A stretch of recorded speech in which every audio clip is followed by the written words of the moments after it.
goes. Who's not playing for the 49ers? It's a long list. Who is playing for the 49ers tonight?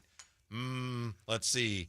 Demarcus Robinson, Kendrick Bourne, Sky Moore are the next men up in the 49ers depleted receiving core, with Sky Moore potentially taking over the slot role. Jay, that's well, we down to the druthers. Here down to the crumbs in the cabinet, man. Yeah, the crumbs in the cabinet. So I'm telling you, Dre. You know how you go into you're looking for something, you see the bag of chips, you're like, oh, you get excited. Yep, and my wife put clips on the bags all the time, which is cool. But take the clip off and you're like, man, who left this little bit of crumbs in the bottom of the bag, man? Right. Oh, man. That's not even a handful. Mm-hmm. That's where we're at right now with our wide receiver. Robinson, core. yes. Robinson and Bourne will most likely get the start. So then you got Luke Farrell, Jake Tonjes, who's banged up, right? Yeah. You also, I don't even know if he's active tonight. Marquez Valdez-Scantling. I thought I saw he's playing. Yeah? Yeah, I thought I did. Oh, is he? Let me make sure of that. Yeah, I'm pretty sure he's going to be one of the 5 healthy wide receivers. You know, one of the questions that we've been kicking around and we'll continue to kick around till the deadline, will the 49ers make a big trade to replace Bosa? And John Lynch did an interview with Matt Mayoko for our NBC Sports Authentic.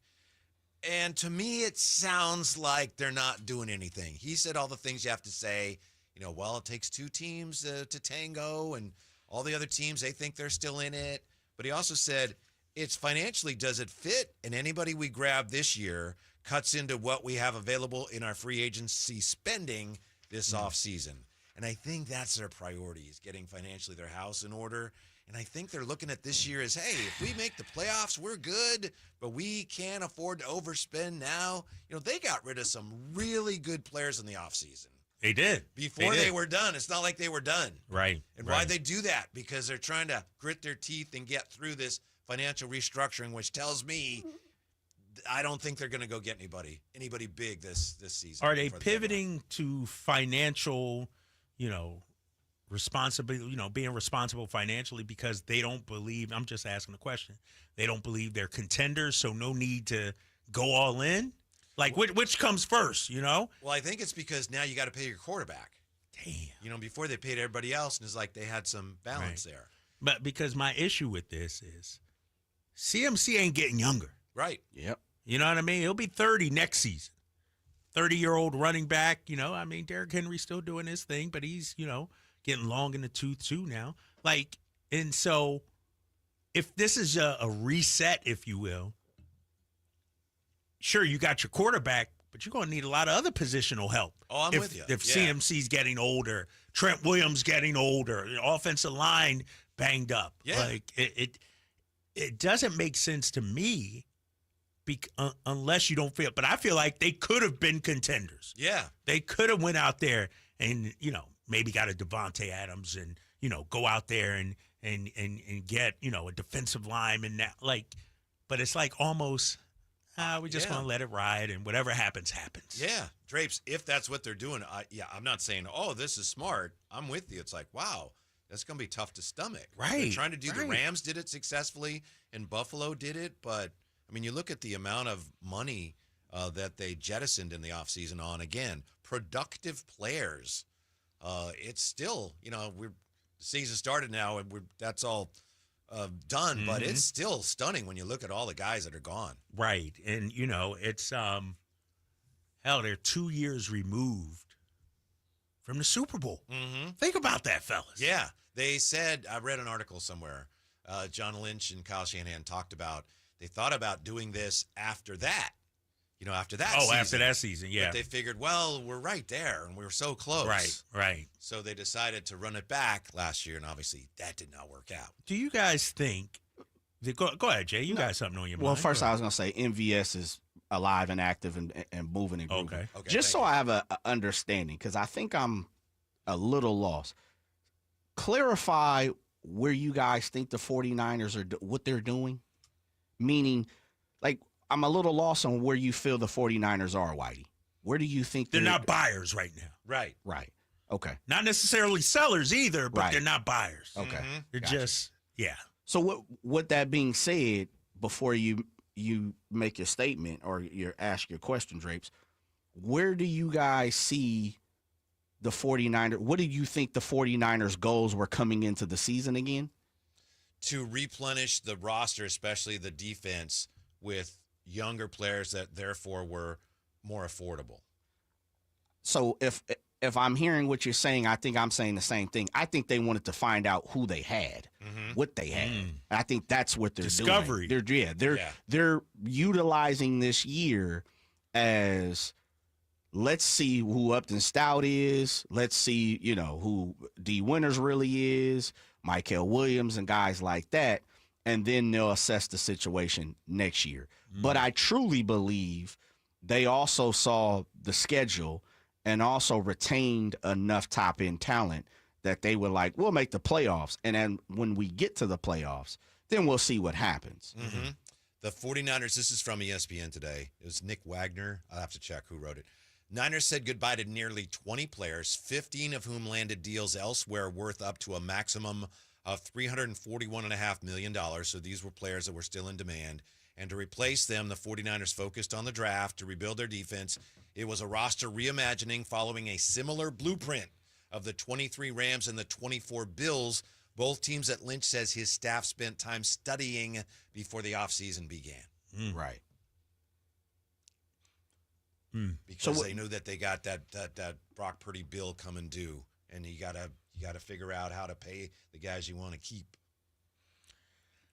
I just don't get it. I honestly, Jay, I don't know how you feel. I just don't get it. Get what? The decision to sort of get your finances in order, if you will. All I've been hearing the last 2 years is Niners top 5 team in cap space. Niners got all this cap space. Which they still do. And exactly. But it's not so much as in the form of you're able to go out and sign who you want cap space. It sounds crazy. It's they continuously, and this is what the 49ers do very well, is whatever they're doing, they're able to go to the Fred Warners, the use checks, the George Kittles, the CMCs, and say, hey, we signed you to a big deal, which they've done to all of those guys. And then they'll say, can you take less now? And then every single year reshuffles their cap space. But what happens is they go into the next season as not having a massive amount of cap space. They shuffle their yearly cap space in the form of what they've done over the last 5 or 6, 7 years, the Shanahan regime, which is we'll get to week 6, 7, see where we're at, assess the situation, and then we'll jump and go get CMC. We'll jump and go get, I'm thinking of defensive end who we went and wound up got a couple Chase years Young? ago. Chase Young. Yeah. They'll go do that. They'll try to make the adjustments in between the season and say, hey, listen, now we're pushing towards the Super Bowl. I think this year, and it was you said it, Whitey, Nick Wagner said it from ESPN. Last year, I thought that's what they were going to do, is do what they're doing this year. Yeah. But, hey, you know what? We still can try to make one last run to the Super Bowl. And remember, we heard Diamador Lenore. We heard Fred Warner. We heard George Kittle say, we know this is it. Yeah. As we are alerted, we know this will pretty much be the last season we'll have Deebo Samuel. Yeah. We know Talanoa Hufanga and Dre Greenlaw and guys like that won't be here next year. We know that. As of this week, according to ESPN, the 49ers have a league-leading $92.2 million in dead money and still rank third in cash spending because of the deals for Purdy, Kittle, and Warner. Right. The dead cap is even more than the Rams ate in 2023. Wow. The Rams are kind of doing the same thing, but they're doing it very well. They're doing still it well. competitive. Yeah. So Yeah, but they went down 1 year, though. 1 year. So that's what I'm saying. We got to be honest about the situation. The Rams had a terrible ass year at one point. But they also won a Super Bowl. Yeah, absolutely. That's the one thing that's missing. Truly, fellas. The 49ers are doing what the Rams absolutely went through. Hence, Nick Wagner said that. Hence why John Lynch and his staff went down there and studied that as an example, a test sample. The one thing they missed was they didn't win the Super Bowl. Right. Yeah. It's an interesting piece by Nick Wagner at ESPN.com. I know sometimes all these cap numbers and cap hits and dead money kind of get an ice cream headache, but there's a good explanation of it. I think, to me, bottom line, the reason I even bring it up is because, to me, it suggests they aren't that interested in bringing in somebody like Trey Hendrickson, who's going to cost a lot of money. Maybe as a short-term thing if they can get him for, second-round pick or something. But it just – Why would you, though? Why would you? Yeah. To maximize your chance to win this year without Nick Bosa. But if you're looking, and this is the thing, and this is why I said maybe I just been honest about the situation. Mm-hmm. If you came into the season, and I've said this numerous times, if you felt the 49ers were within the top 5 or top 6, And you're top saying if 10, you're you, we're talking about them, right? yeah, The if I'm the decision 49ers, makers. Yeah, exactly. Yeah. And this, to me, they told me how they saw it. When Kyle Shanahan came out and said, within the interview with Matt Mayoko, he said, listen, the last handful of years, we've been obsessed with winning the Super Bowl. This year, everybody, I had all the veterans, all the captains, all the top guys come to my house, and we all agreed, this year we change. The expectations will not be to win the Super Bowl. It will be to be a good team, get to the playoffs, and just like we always talk about it in the NFL, other teams talk about it. When we get to the playoffs, we'll see where the chips fall. Green Bay Packers got into the playoffs on a Deshaun Jackson run back. Guess what? They made it to the Super Bowl. The New York Giants, how many times have we talked about them being not that good, and they've been on a hot streak and a run to the Super Bowl? The 49ers laid it out to the faithful. They told us, this year, we don't expect to make it to the Super Bowl. That's not our expectations. But if we get to the playoffs, which we pretty much believe we will because of a weak schedule, and we have enough top-end talent, when we get there, we'll see how the chips fall. Yeah. Is it worth it? That's a question John Lynch asks of himself here. For this season to be a success, Nick Wagner says, it'll depend on whether the remaining stars, Kittle, Bosa, etc., can be healthy and produce until and if the young players start being productive. Much of that falls into the lap of the quarterback that they planned to pay long before they even had him on the roster. Purdy. It was going to be Trey Lance. He was going to be the one that they were eventually going to pay. So John Lynch says, you got to ask yourself, is this quarterback worth doing all this? And in our case, it's not a burden because you have your franchise quarterback, and we all know how important that is to your team, end quote. Obviously, if he's hurt or he doesn't produce, then it didn't work. But that's the plan, and that's why they're doing this. I mean, I get it, and I hear what Jay is saying, but you look at Kittle, 31. CMC will be 30 next year. You know, you look at Trent Williams. He's what, 36, 37. You know, aren't you supposed to capitalize? It's like the Steph Curry Warriors situation. You know, it's like, isn't your time now? Or are you signaling to CMC, Kittle, Trent Williams, you know what? It's not our time. And when it is our time, you guys might not be here. You know, I mean. Yeah. But even they had to reset, though. Like, I guess what I'm missing both of you, and I understand what you're saying, Drapes, definitely. Whitey, I understand what you're saying is you have top-end talent who are long in the tooth, and you're coming to them and saying, hey, listen, this year is an in-between year, and we're hoping to make the playoffs. And again, when we get there, then we'll rely on you, and including you, Brock Purdy. That's what John Lynch is saying. Yeah. Got it. But the reality of it is you guys didn't finish the job when you damn well had an opportunity. So guess what? You guys you can be part of the Dre Greenlaw now. You don't have to take this $30 million. Talanoa fund. You can, but seriously, I think that's what the 49ers have said. And even going back, Jed York they sold a percentage of what the 49ers, now albeit some people talked about because they went and got the soccer team, but I think the 49ers have said, we've been all in for 5, 6, 7 years. Sooner or later, we have to reset. As much as the 49ers, the faithful people like me don't want to hear that, dude, what has the 49ers ever been cheap? Shanahan, we broke the NFL record for the most money in the NFL leaving our building and signing with other teams. It shows you how good the players who left our building were. They weren't just old guys that it was time to move on from. They were dudes who could really help other teams win. When you do that, that's not the most fun thing for a coach. Yeah. Yep. But yeah, that's where they are.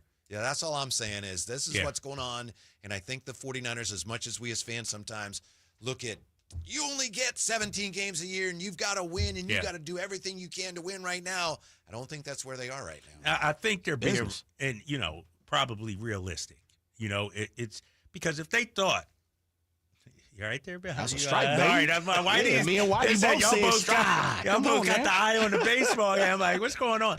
But no, if you think you have a chance to win a Super Bowl, Jay, Yep. don't you go for it? But they don't. But Right. and that's them being realistic. Yes. Like, you know what? Yeah. Yeah. This ain't our year. But but guess what? They could have stripped it down to the studs. right. They also said, hey, yo, fans, hey, yo, faithful, hey, yo, Trent Williams, George Kittle, Check, who, oh, by the way, we cut your ass and brought you back. See what I'm saying? They've also been realistic about the situation and said, hey, get us there. We'll see how it goes. They haven't just thrown in all the cards and say, this year we plan on going 2-15. They didn't say that. Right. They said we want to make the playoffs. We believe we will make the playoffs. And when we get there, we'll see how the chips fall. Shanahan said that 3 times in 3 preseason interviews. Mm-hmm. And I think one of the reasons they didn't tear it down, which you don't see as much in the NFL, but they believe Purdy is their guy. They believe he's a franchise quarterback. And when you have your franchise quarterback, he, in theory, gives you a chance to win something. Every year, Yeah. allegedly. Yeah. I think also, too, the injuries, obviously you can't plan for that. Yeah. I think they went into the season maybe seeing, all right, where are we come week 7, 8, Yep. towards the trade deadline? Are Mm-hmm. we 7-1?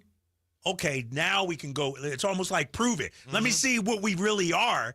And now the injuries have sort of accelerated it, meaning you got to make a decision ideally now whether to go out, or you could be losing 2, 3, 4 games in the season, then you'll be 4-4, 3-3 or something like that.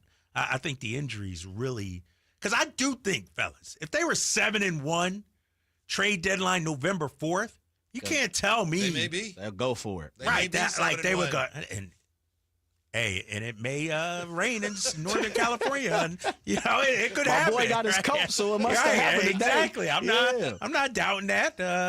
6-2. How about that? Because they're gonna lose tonight. Yeah. They're gonna lose. I think what you're saying is kind of what they've been saying, which is this year is an assessment year.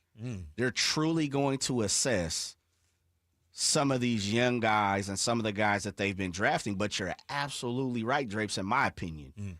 The injuries have caused a need for concern in the fact of, well, the guys that we felt like, and even Rob Brooks came on here and was like, you can depend on George Kittle. And I was like, I don't know. Right. I don't know if you can.